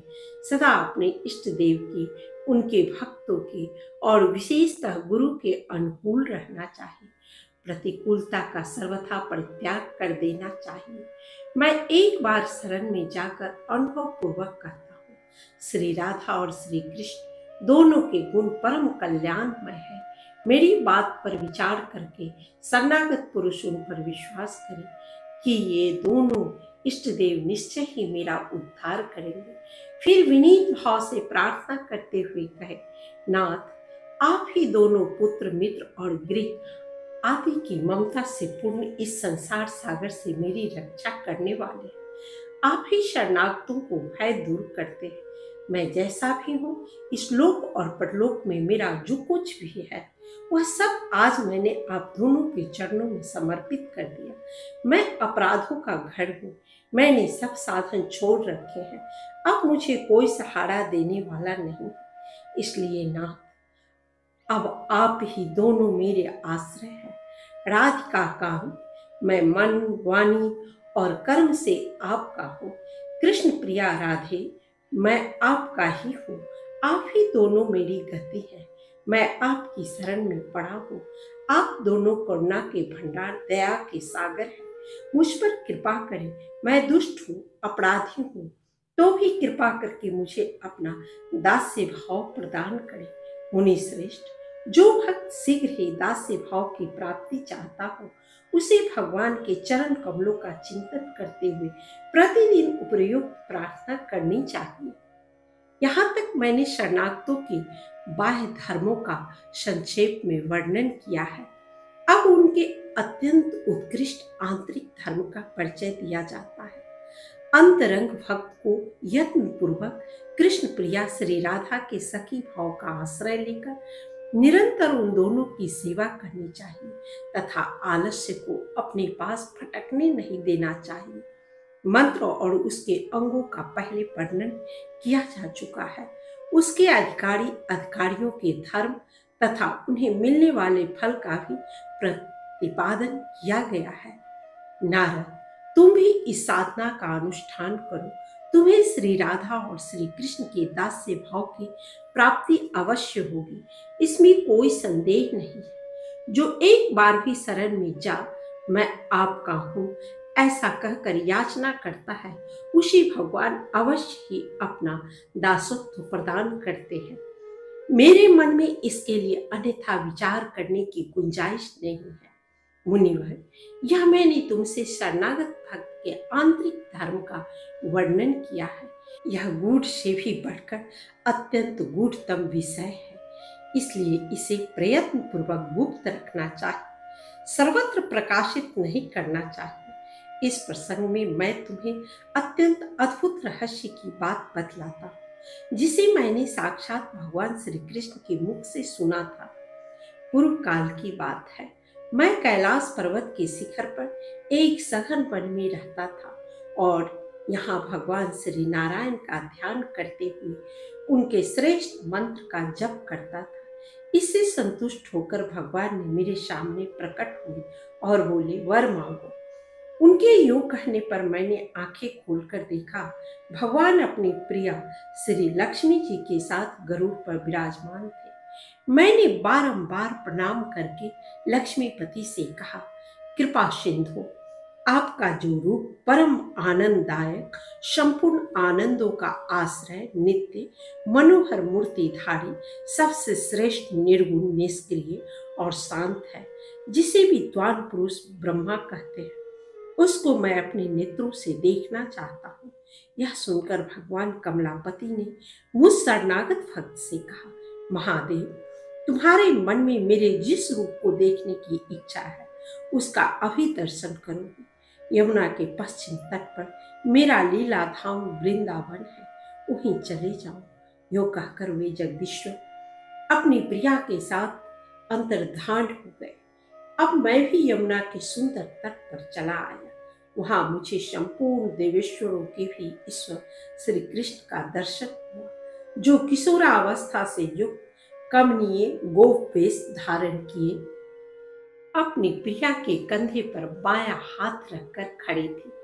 उनकी वह झांकी बड़ी मनोहर जान पड़ती थी। चारों ओर से गोपियों का समुदाय था और बीच में भगवान खड़े होकर श्री राधिका जी को हंसाते हुए स्वयं ही हंस रहे थे।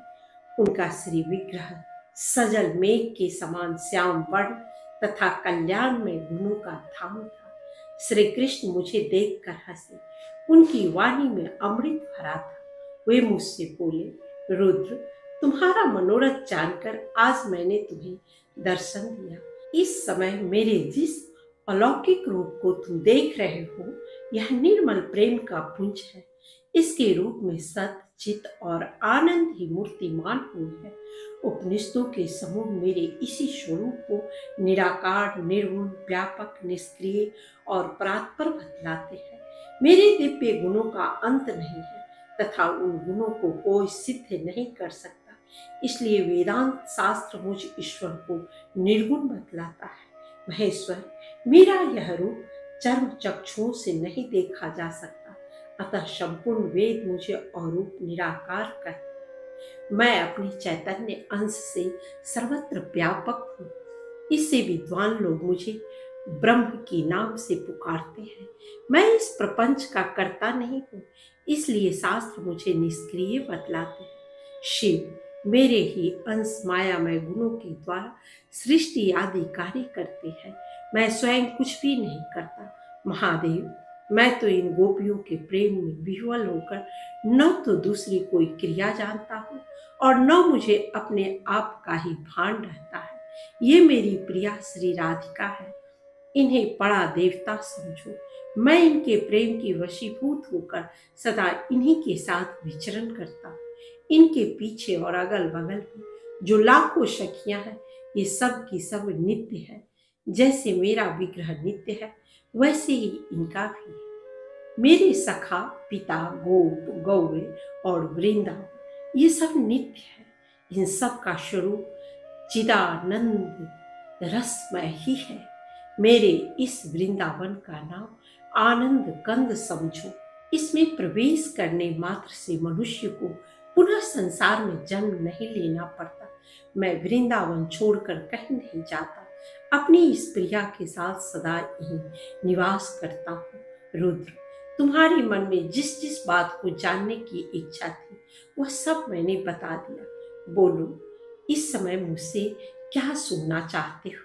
मुनि श्रेष्ठ नारद, तब मैंने भगवान से कहा, प्रभु, आपके स्वरूप की प्राप्ति कैसे हो सकती है?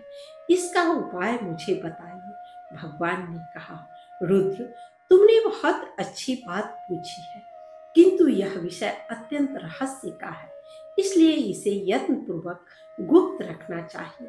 देवेश्वर, जो दूसरे उपायों का भरोसा छोड़कर एक बार हम दोनों की शरण में आ जाता है और गोपी भाव से मेरी उपासना करता है, वही मुझे पा सकता है। जो एक बार हम दोनों की शरण में आ जाता है अथवा अकेली मेरी इस प्रिया की ही अन्य भाव से उपासना करता है, वह मुझे अवश्य प्राप्त होता है। जो एक बार भी शरण में आकर मैं आपका हूँ ऐसा कह देता है, वह साधन के बिना भी मुझे प्राप्त कर लेता है, इसमें संशय नहीं है।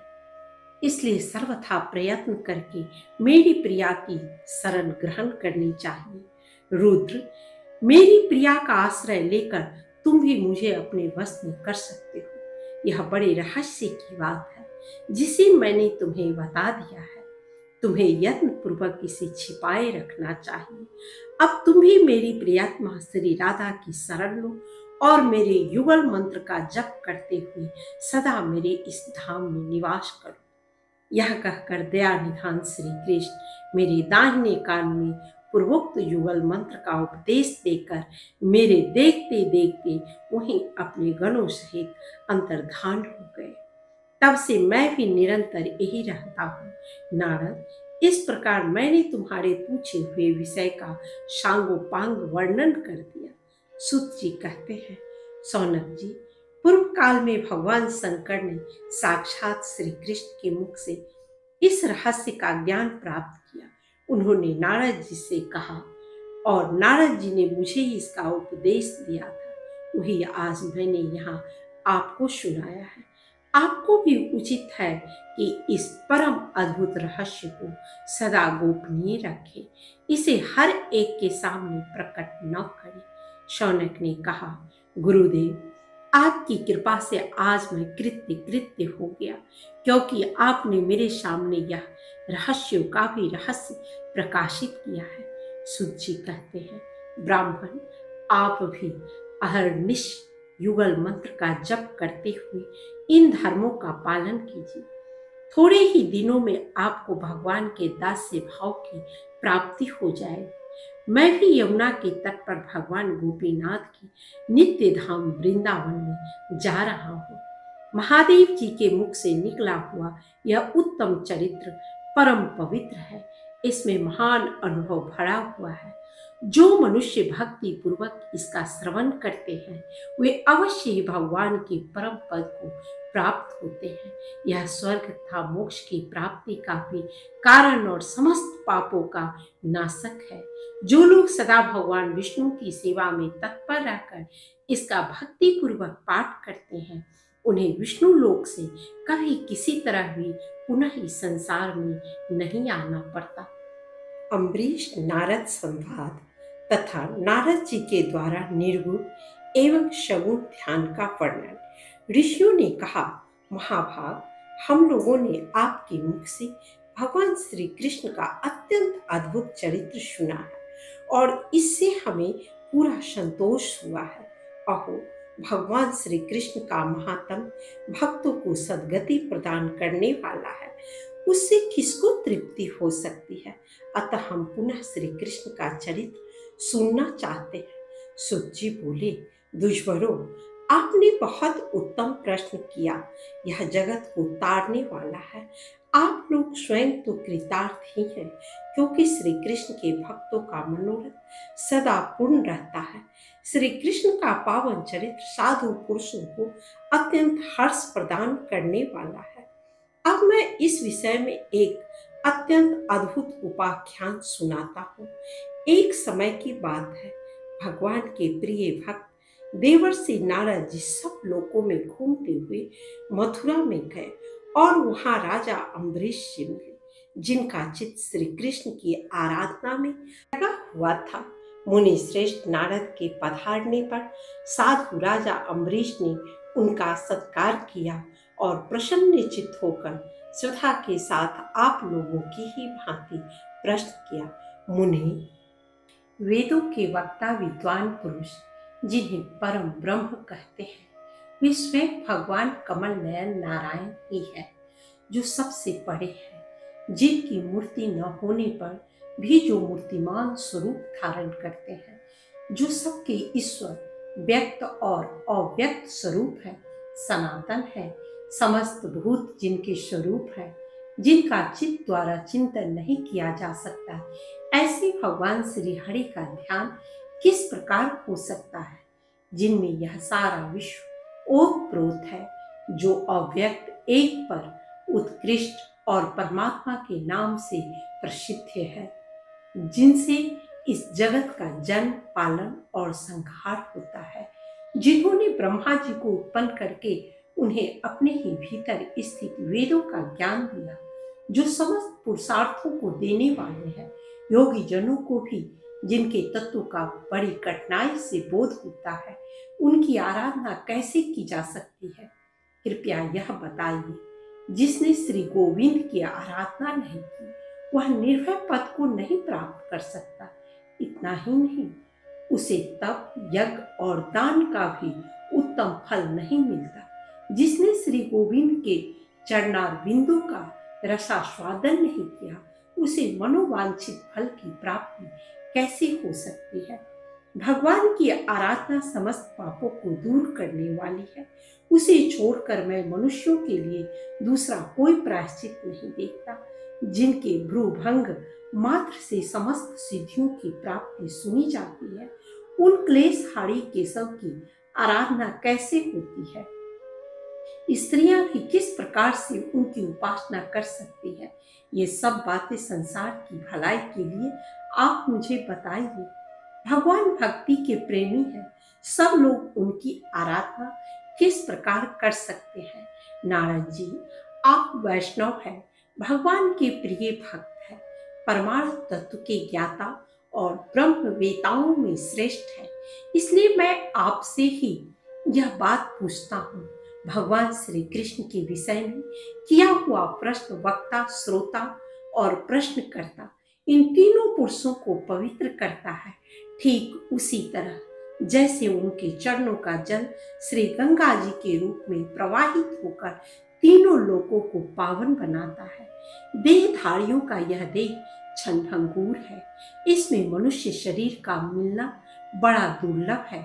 उसमें भी भगवान के प्रेमी भक्तों का दर्शन तो मैं और भी दुर्लभ समझता हूँ। इस संसार में यदि क्षण भर के लिए भी सत्संग मिल जाए, तो वह मनुष्यों के लिए निधि का काम देता है, क्योंकि उससे चारों पुरुषार्थ प्राप्त हो जाते हैं। भगवान, आपकी यात्रा संपूर्ण प्राणियों का मंगल करने के लिए होती है। जैसे माता पिता का प्रत्येक विधान बालकों के हित के लिए ही होता है, उसी प्रकार भगवान के पथ पर चलने वाले संत महात्माओं की हर एक क्रिया जगत के जीवों का कल्याण करने के लिए ही होती है। देवताओं का चरित्र प्राणियों के लिए कभी दुख का कारण होता है और कभी सुख का, किंतु आप जैसे भगवत प्रायण साधु पुरुषों का प्रत्येक कार्य जीवों के सुख का ही साधक होता है। जो देवताओं की जैसी सेवा करता है, देवता भी उन्हें उसी प्रकार सुख पहुंचाने की चेष्टा करते हैं। जैसे छाया सदा शरीर के साथ ही रहती है, उसी प्रकार देवता भी कर्मों के साथ रहते हैं। जैसा कर्म होता है, वैसी ही सहायता उनसे प्राप्त होती है। किंतु साधु पुरुष स्वभाव से ही दीनों पर दया करने वाले होते हैं।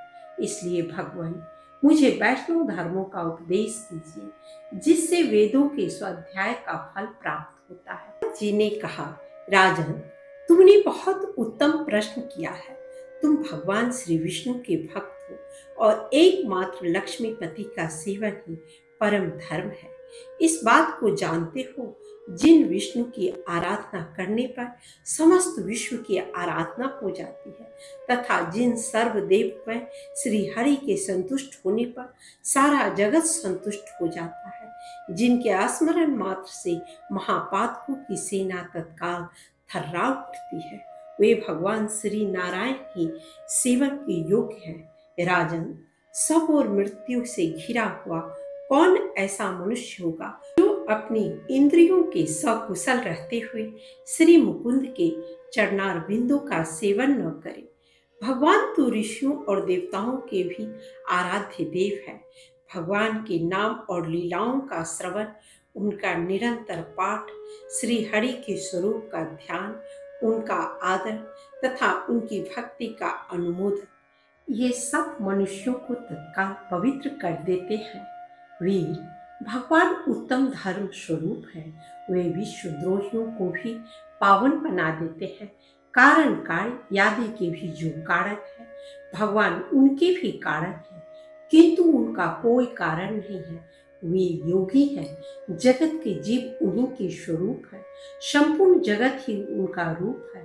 श्री हरि अनु, बृहद, कृष, स्थूल, निर्गुण, गुणवान, महान, अजन्मा तथा जन्म मृत्यु से परे है। उनका सदा ही ध्यान करना चाहिए। सत्पुरुषों के संग से कीर्तन करने योग्य भगवान श्री कृष्ण की निर्मल कथाएं सुनने को मिलती है, जो आत्मा, मन तथा कानों को अत्यंत सरस एवं मधुर जान पड़ती है। भगवान भाव से हृदय के प्रगाढ़ प्रेम से प्राप्त होते हैं। इस बात को तुम स्वयं भी जानते हो। तथापि तुम्हारे गौरव का ख्याल करके संसार के हित के लिए मैं भी कुछ निवेदन करूंगा, जिसे पर ब्रह्म कहते हैं, जो पुरुष से परे और सर्वोत्कृष्ट है तथा जिसकी माया से ही इस संपूर्ण जगत की सत्ता प्रतीत होती है। वह तत्व भगवान अच्युत ही है। वे भक्ति पूर्वक पूजित होने पर सभी मनोवांछित वस्तुएं प्रदान करते हैं। राजन, जो मनुष्य मन, वाणी और क्रिया से भगवान की आराधना में लगे हैं, उनके व्रत नियम बतलाया हूँ। इससे तुम्हें प्रसन्नता होगी। अहिंसा, सत्य, असत्य, चोरी न करना तथा निष्कपट भाव से रहना, ये भगवान की प्रसन्नता के लिए मानसिक व्रत कहे गए हैं। नरेश्वर, दिन में एक बार भोजन करना, रात्रि में उपवास करना और बिना मांगे जो अपने आप प्राप्त हो जाए उसी अन्न का उपयोग करना, यह पुरुषों के लिए कायिक व्रत बताया गया है। वेदों का स्वाध्याय, श्री विष्णु के नाम एवं लीलाओं का कीर्तन तथा सत्य भाषण करना एवं चुगली न करना, यह वाणी से संपन्न होने वाला व्रत कहा गया है। चक्रधारी भगवान विष्णु के नामों का सदा और सर्वत्र कीर्तन करना चाहिए। वे नित्य शुद्ध करने वाले हैं, अतः उनके कीर्तन में कभी अपवित्रता आती ही नहीं। वर्ण और आश्रम संबंधी आचारों का विधिवत पालन करने वाले पुरुष के द्वारा परम पुरुष श्री विष्णु की सम्यक आराधना होती है। यह मार्ग भगवान को संतुष्ट करने वाला है। स्त्रियां मन, वाणी और शरीर के संयम रूप व्रतों तथा हितकारी आचरणों के द्वारा अपने पति रूपी दया निधान वासुदेव की उपासना करती है। शूद्रों के लिए द्विजाति तथा स्त्रियों के लिए पति ही श्री कृष्ण चंद्र के स्वरूप है, अतः उनको शास्त्रोक्त मार्ग से इन्हीं का पूजन करना चाहिए। ब्राह्मण, क्षत्रिय और वैश्य, इन तीन वर्णों के लोग ही वेदोक्त मार्ग से भगवान की आराधना करें। स्त्री और शूद्र आदि केवल नाम जप या नाम कीर्तन के द्वारा ही भगवत आराधना के अधिकारी हैं। भगवान लक्ष्मीपति केवल पूजन, यजन तथा व्रतों से ही नहीं संतुष्ट होते, वे भक्ति चाहते हैं, क्योंकि उन्हें भक्ति प्रिय कहा गया है। पतिव्रता स्त्रियों का तो पति ही देवता है। उन्हें पति में ही श्री विष्णु के समान भक्ति रखनी चाहिए तथा मन, वाणी, शरीर और क्रियाओं द्वारा पति की ही पूजा करनी चाहिए। अपने पति का प्रिय करने में लगी हुई स्त्रियों के लिए पति सेवा ही विष्णु की उत्तम आराधना है। यह सनातन श्रुति का आदेश है। विद्वान पुरुष अग्नि में हविष्य के द्वारा, जल में पुष्पों के द्वारा, हृदय में ध्यान के द्वारा तथा सूर्य मंडल में जप के द्वारा प्रतिदिन श्री हरि की पूजा करते हैं। अहिंसा पहला, इंद्रिय संयम दूसरा, जीवों पर दया करना तीसरा, क्षमा चौथा, शम पांचवा, दम छठा, ध्यान सातवां और सत्य आठवां पुष्प है। इन पुष्पों के द्वारा भगवान श्री कृष्ण संतुष्ट होते हैं। नृपश्रेष्ठ, अन्य पुष्प तो पूजा के बाह्य अंग है। भगवान उपयुक्त पुष्पों से ही प्रसन्न होते हैं, क्योंकि वे भक्ति के प्रेमी हैं। जल वरुण देवता का प्रिय पुष्प है। घी, दूध और दही चंद्रमा के पुष्प है। अन्न आदि प्रजापति के, धूप, दीप अग्नि का और फल पुष्पादि वनस्पति का पुष्प है। कुश मूलादि पृथ्वी का, गंध और चंदन वायु का तथा श्रद्धा विष्णु का पुष्प है। बाजा विष्णु पद, विष्णु प्राप्ति का साधन माना गया है। इन 8 पुष्पों से पूजित होने पर भगवान विष्णु तत्काल प्रसन्न होते हैं। सूर्य, अग्नि, ब्राह्मण, गौ, वैष्णव, हृदयाकाश, वायु, जल, पृथ्वी, आत्मा और संपूर्ण प्राणी ये भगवान की पूजा के स्थान है। सूर्य में त्रैविद्या ऋक, यजु, साम के द्वारा और अग्नि में हविष्य आहुति के द्वारा भगवान की पूजा करनी चाहिए। श्रेष्ठ ब्राह्मण में अवभगत के द्वारा, गौओं में घास और जल आदि के द्वारा, वैष्णव में बंधु जनोचित आदर के द्वारा तथा हृदयाकाश में ध्यान निष्ठा के द्वारा श्री हरि की आराधना करनी उचित है। वायु में मुख्य प्राण बुद्धि के द्वारा, जल में जल सहित पुष्प आदि द्रव्यों के द्वारा, पृथ्वी अर्थात वेदी या मृण्मयी मूर्ति में मंत्र पाठ पूर्वक हार्दिक श्रद्धा के द्वारा तथा समस्त भोग समर्पण के द्वारा, आत्मा में अभेद बुद्धि से क्षेत्रज्ञ के चिंतन द्वारा तथा संपूर्ण भूतों में भगवान को व्यापक मानकर उनके प्रति क्षमतापूर्ण भाव के द्वारा श्री हरि का पूजन करना चाहिए। इन सभी स्थानों में शंख, चक्र, गदा और पद्म से सुशोभित भगवान के चतुर्भुज एवं शांत रूप का ध्यान करते हुए एकाग्रचित्त होकर आराधन करना उचित है। ब्राह्मणों के पूजन से भगवान की भी पूजा हो जाती है तथा ब्राह्मणों के फटकारे जाने पर भगवान भी तिरस्कृत होते हैं। वेद और धर्मशास्त्र जिनके आधार पर टिके हुए हैं वे ब्राह्मण भगवान विष्णु के ही स्वरूप है। उनका नामोच्चारण करने से मनुष्य पवित्र हो जाते हैं। राजन, संसार में धर्म से ही सब प्रकार के शुभ फलों की प्राप्ति होती है और धर्म का ज्ञान वेद तथा धर्मशास्त्र से होता है। उन दोनों के भी आधार इस पृथ्वी पर ब्राह्मण ही है, अतः उनकी पूजा करने से जगदीश्वर ही पूजित होते हैं। देवाधिदेव विष्णु यज्ञ और दानों से, उग्र तपस्या से, योग के अभ्यास से तथा सम्यक पूजन से भी उतने प्रसन्न नहीं होते जितना ब्राह्मणों को संतुष्ट करने से होते हैं। वेदों के जानने वाले ब्रह्मा जी भी ब्राह्मणों के भक्त हैं। ब्राह्मण देवता है, इस बात के वे ही प्रवर्तक है। वे ब्राह्मणों को देवता मानते हैं, अतः ब्राह्मणों के संतुष्ट होने पर ही उन्हें भी संतोष होता है। मातृकुल और पितृकुल दोनों कुलों के पूर्वज चिरकाल से नरक में डूबे हों तो भी जब उनका वंशधर पुत्र श्री हरि की पूजा आरंभ करता है उसी समय वे स्वर्ग में चले जाते हैं। उनका चित्त विश्वरूप वासुदेव में आसक्त नहीं होता।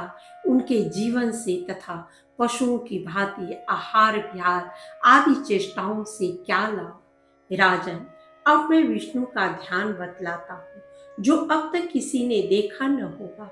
वह नित्य निर्मल एवं मोक्ष प्रदान करने वाला ध्यान तुम सुनो। जैसे वायुहीन स्थान में रखा हुआ दीपक स्थिर भाव से अग्निमय स्वरूप धारण करके प्रज्वलित होता रहता है और घर के समूचे अंधकार का नाश करता है, उसी प्रकार ध्यानस्थ आत्मा सब प्रकार के दोषों से रहित, निरामय, निष्काम, निश्चल तथा वैर और मैत्री से शून्य हो जाता है।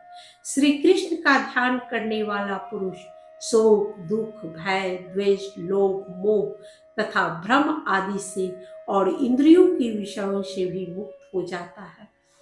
जैसे दीपक जलते रहने से तेल को सोख लेता है, उसी प्रकार ध्यान करने से कर्म का भी क्षय हो जाता है। मानव, भगवान शंकर आदि ने ध्यान 2 प्रकार का बतलाया है, निर्गुण और सगुण। उनमें से प्रमथ यथार्थ निर्गुण ध्यान का वर्णन सुनो। जो लोग योग शास्त्रों, यम, नियमादि साधनों के द्वारा परमात्म साक्षात्कार का प्रयत्न कर रहे हैं वे ही सदा ध्यान परायण होकर केवल ज्ञान दृष्टि से परमात्मा का दर्शन करते हैं। परमात्मा हाथ और पैर से रहित है, तो भी वह सब कुछ ग्रहण करता और सर्वत्र जाता है। मुख के बिना ही भोजन करता और नाक के बिना ही सूंघता है। उसके कान नहीं है, तथापि वह सब कुछ सूंघता है। वह सबका साक्षी और इस जगत का स्वामी है। रूपहीन होकर भी रूप से संबद्ध हो, पांचों इंद्रियों के वशीभूत हुआ सा प्रतीत होता है। वह समस्त लोकों का प्राण है। संपूर्ण चराचर जगत के प्राणी उसकी पूजा करते हैं। बिना जीव के ही वह सब कुछ वेद शास्त्रों के अनुकूल बोलता है। उसकी त्वचा नहीं है, तथापि वह शीत उष्ण आदि सब प्रकार के स्पर्श का अनुभव करता है। सत्ता और आनंद उसके स्वरूप है। वह जितेंद्रिय, एक रूप, आश्रय विहीन, निर्गुण, ममता रहित, व्यापक, सगुण, निर्मल, ओजस्वी, सबको वश में करने वाला, सब कुछ देने वाला और सर्वज्ञों में श्रेष्ठ है। वह सर्वत्र व्यापक एवं सर्वमय है। इस प्रकार जो अनन्य बुद्धि से उस सर्वमय ब्रह्मा का ध्यान करता है, वह निराकार एवं अमृत तुल्य परम पद को प्राप्त होता है। महामते, अब मैं द्वितीय अर्थात सगुण ध्यान का वर्णन करता हूँ। इसे सुनो। इस ध्यान का विषय भगवान का मूर्त किवा साकार रूप है। वह निरामय, रोग व्याधि से रहित, उसका दूसरा कोई आलंब आधार नहीं है। वह स्वयं ही सबका आधार है। राजन, जिनकी वासना से यह सारा ब्रह्मांड वासित है, जिनके संकल्प में इस जगत का वास है, वे भगवान श्री हरि इस विश्व को वासित करने के कारण ही वासुदेव कहलाते हैं। उनका श्री विग्रह वर्षा ऋतु के सजल मेघ के समान श्याम है। उनकी प्रभा सूर्य के तेज को भी लज्जित करती है। उनके दाहिने भाग के एक हाथ में बहुमूल्य मणियों से चित्रित शंख शोभा पा रहा है और दूसरे में बड़े बड़े असुरों का संहार करने वाली कौमोद की गदा विराजमान है। उन जगदीश्वर के बाएं हाथों में पद्म और चक्र सुशोभित हो रहे हैं। इस प्रकार उनकी चार भुजाएं हैं। वे संपूर्ण देवताओं के स्वामी हैं। सार्व नामक धनुष से धारण करने के कारण उन्हें सार्ववी कहते हैं। वे लक्ष्मी के स्वामी हैं। उनकी झांकी बड़ी सुंदर है। शंख के समान मनोहर ग्रीवा, सुंदर गोलाकार मुखमंडल तथा पद्म पत्र के समान बड़ी बड़ी आंखें सभी आकर्षक है। कुंद जैसे चमकते हुए दांतों से भगवान ऋषिकेश की बड़ी शोभा हो रही है। राजन, श्री हरि निद्रा के ऊपर शासन करने वाले हैं। उनका नीचे का होठ मूंगे की तरह लाल है। नाभि से कमल प्रकट होने के कारण उन्हें पद्मनाभ कहते हैं। वे अत्यंत तेजस्वी किरीट के कारण बड़ी शोभा पा रहे हैं। श्री वत्स के चिन्ह ने उनकी छवि को और बढ़ा दिया है। श्री केशव का वक्ष स्थल कौस्तुभ मणि से अलंकृत है। वे जनार्दन सूर्य के समान तेजस्वी कुंडलों द्वारा अत्यंत देदीप्यमान हो रहे हैं। केयूर, हार, कड़े, कटी सूत्र, करधनी तथा अंगूठियों से उनके श्री अंग विभूषित है, जिससे उनकी शोभा बहुत बढ़ गई है। भगवान तपाए हुए सुवर्ण के रंग का पीतांबर पहने हुए हैं और गरुड़ की पीठ पर विराजमान है। वे भक्तों की पाप राशि को दूर करने वाले हैं। इस प्रकार श्री हरि की सगुण स्वरूप का ध्यान करना चाहिए। राजन, इस प्रकार मैंने तुम्हें दो तरह का ध्यान बतलाया है। इसका अभ्यास करके मनुष्य मन, वाणी तथा शरीर द्वारा होने वाले सभी पापों से मुक्त हो जाता है। वह जिस जिस फल को प्राप्त करना चाहता है, वह सब उसे निश्चित रूप से मिल जाता है।